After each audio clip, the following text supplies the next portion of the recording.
In the last part, we understood about osmosis. This osmosis is not only for animal cell but also for plant cell.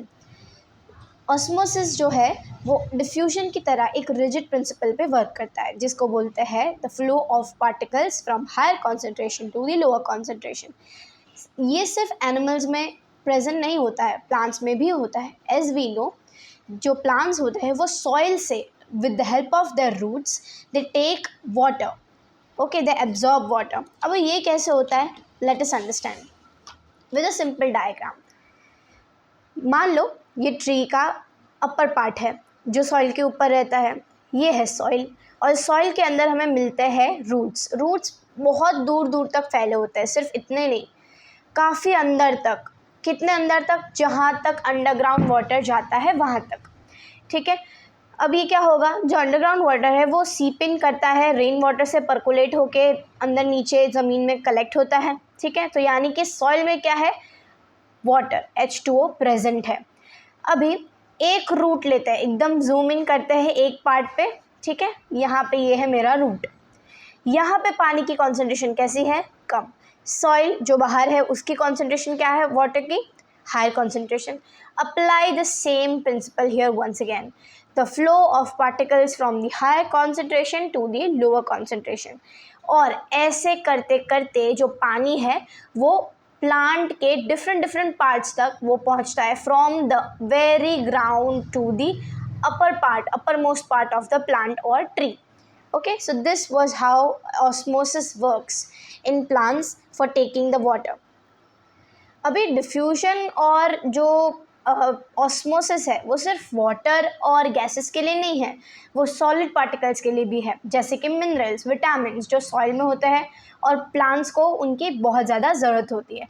तो वो कैसे लेंगे, same procedure with the help of diffusion and osmosis.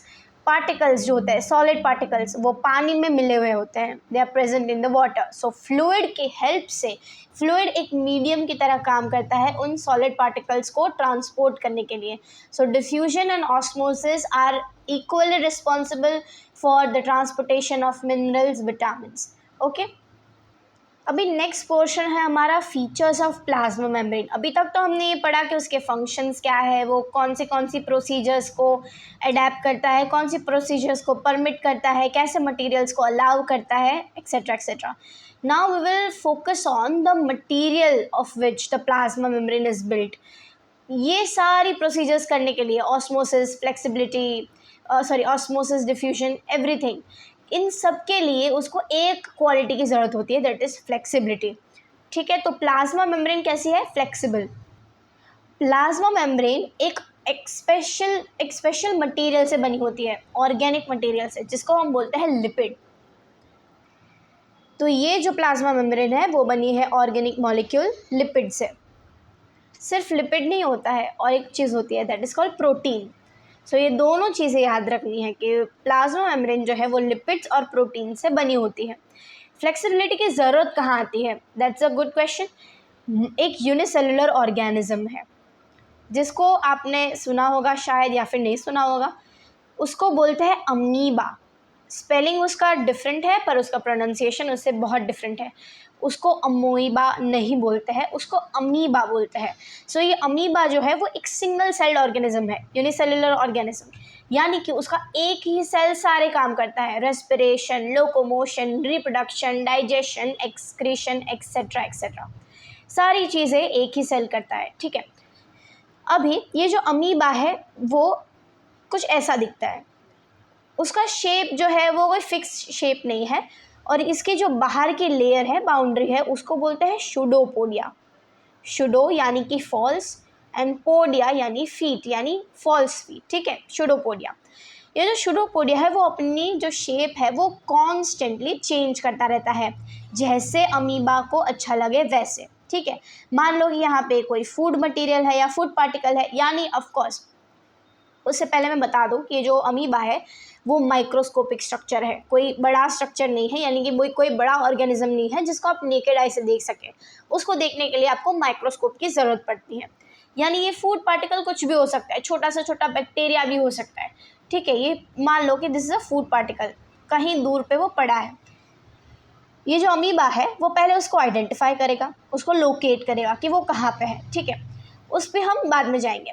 पहले हम जो उसके पहले उसको जो करना पड़ेगा फूड को अपने अंदर इंजेक्ट करने के लिए, उसके लिए सबसे पहले उसको उधर तक पहुंचना पड़ेगा, यानी लोकोमोशन करना पड़ेगा। पर अभी इसके पास कोई लेग्स तो है नहीं, तो हाउ विल इट लोकोमोट? ये क्या करेगा, सबसे पहले ये जो अपनी बाहर की लेयर है उसको स्ट्रेच करेगा, उसका शेप चेंज करेगा, धीरे धीरे वो अपनी शेप चेंज करेगा and somehow it will reach to this, ठीक है। अब ये क्या हो जाएगा, जैसे ही वो यहाँ तक पहुँचा वो उसको एनगल्फ कर लेगा, अपने अंदर समा लेगा, ठीक है। ये कब पॉसिबल होगा, जब प्लाज्मा मेम्ब्रेन यानी सूडोपोडिया वो फ्लेक्सिबल होगी। ये आपको याद रखना है कि फ्लेक्सिबिलिटी इसके लिए ज़रूरी है, ताकि जो प्लाज्मा मेम्ब्रेन है वो बाहर से जितने भी मटेरियल है, फूड पार्टिकल है या फिर अंदर से किसी चीज़ को बाहर भेजना हो तो वो ईजिली कर पाए, इसीलिए उसको फ्लेक्सिबल रहना पड़ता है। अभी यहाँ पे आप देख पाएंगे कि ये जो फूड पार्टिकल है उसको एनगल्फ कर लिया है, एनगल्फ यानी अंदर ले लिया है, इंजेक्ट कर लिया है, ठीक है, इंजेक्शन जिसको बोलते हैं। अभी ये फूड पार्टिकल को एक फूड वैक्यूल बबल जैसा बना देगा उसके बाहर, ठीक है, और इस फूड वैक्यूल में वो डाइजेस्ट होगा, डाइजेस्ट होने के बाद एब्जॉर्ब होगा एंड अपनी बाकी के एक्सक्रीशन की प्रक्रिया वो करेगा। पॉइंट यहाँ पे ये है कि फ्लेक्सिबिलिटी का एक एग्जाम्पल आपको दिया गया है अमीबा के थ्रू, तो अगर इसके रिलेटेड कोई भी क्वेश्चन आए you can easily mention this unicellular organism which is called amoeba. यहाँ पे जो प्रोनाउंसिएशन है उसका ध्यान रखिएगा, सूडोपोडिया की स्पेलिंग देखना, अमीबा की स्पेलिंग देखना। ऑर्गेनिक मॉलिक्यूल से बना होता है plasma membrane, that is lipid and protein, वो फ्लेक्सिबल होता है, ये चीज़ याद रखनी है। अभी यहाँ पे और चीज़ मेंशन की गई है आपके टेक्स्ट बुक में कि जो प्रोसीजर है, the flexibility of cell membrane also enables the cell to engulf the food in other material from its external environment, such processes are known as endocytosis. यहाँ पे एक नया वर्ड हमारे सामने आता है जिसको बोलते हैं एंडोसाइटोसिस, ठीक है। बाहर की चीज़ यानी फूड मटेरियल, फूड पार्टिकल जब बाहर से अंदर आता है, अंदर लिया जाता है by plasma membrane due to its flexible nature is known as endocytosis. Amoeba acquires its food through such processes, ऐसा लिखा गया है।